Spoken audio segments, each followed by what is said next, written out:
Breaking news. PIGOSTI'N's war on Ukraine. The truth, as told by Prigozhin. In his brief weekend of rebellion last week, Wagner Group leader Yevgeny Prigozhin did one of the most subversive things possible. He told the truth.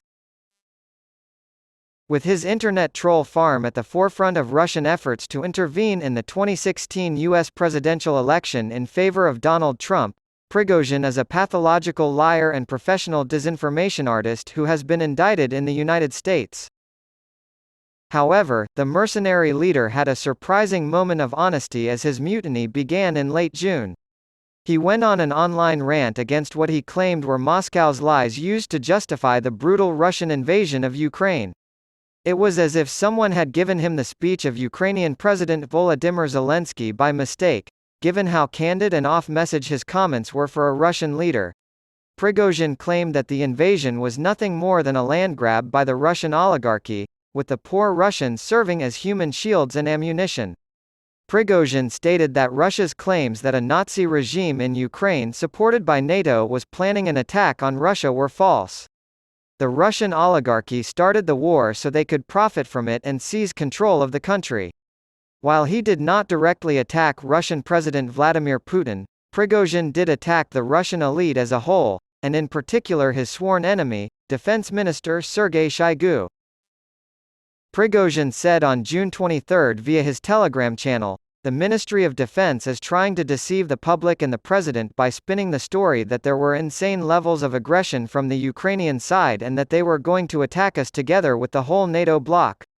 There was nothing extraordinary happening on the eve of February 24, he said, referring to the day that Russia invaded the previous year. He further assured the audience that Russia would not be the target of any attack in Ukraine. Invasion of Russia was started for a completely different reason, Prigozhin said. Why did we go to war? Shoigu's heroic star couldn't have been earned without the war. He claimed that the war was necessary for Russia's ruling oligarchs. The sick scumbags reasoned, it's fine, we'll add a few thousand more Russian men as cannon fodder. They'll perish in a hail of artillery fire, but we'll achieve our goal. According to Prigozhin, Shoigu killed thousands of the most combat-ready Russian soldiers in the first days of the war, despite the fact that both Zelensky and Ukraine were eager for peace before the invasion began. Agreements were on the table for the Ukrainian leader. The solution was as simple as coming down from Mount Olympus and talking to him. By doing so, Prigozhin pierced the central argument made by Russian propagandists and their Western lackeys, who claimed that NATO's eastward expansion since the end of the Cold War was to blame for the conflict in Ukraine.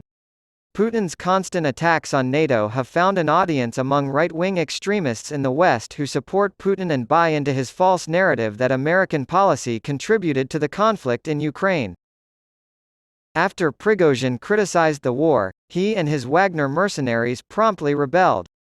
They marched north from Rostov-on-Don, a city in Russia, toward Moscow after leaving Ukraine.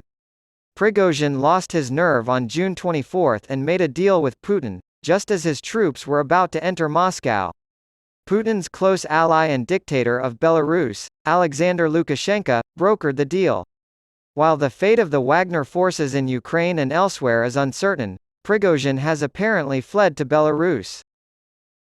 But even after Prigozhin has left, his unusually forthright behavior may yet have repercussions.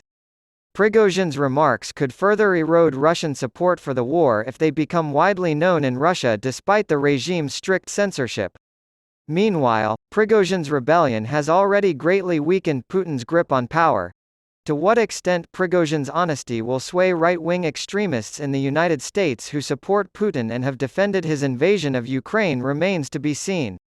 Pundits on the right, such as the fired Fox News host Tucker Carlson, have spread pro-Russian conspiracy theories like the untrue claim that the United States funded bioweapons labs in Ukraine. Christian nationalists, a subset of Trump supporters who have grown to despise Western liberalism and long for an autocrat like Putin to wipe away wokeness, are the most staunch supporters of Putin and his invasion. Others on the fringe who claim to be anti-imperialist but who back Putin's imperial ambitions have joined them. Prigozhin is an awful communicator because of this. He may have been motivated by his own self-interest when he made the claim that Russia's war strategy rests on deception. However, by speaking the truth, he may help tear down the mask Putin has put over the reality of his war in Ukraine.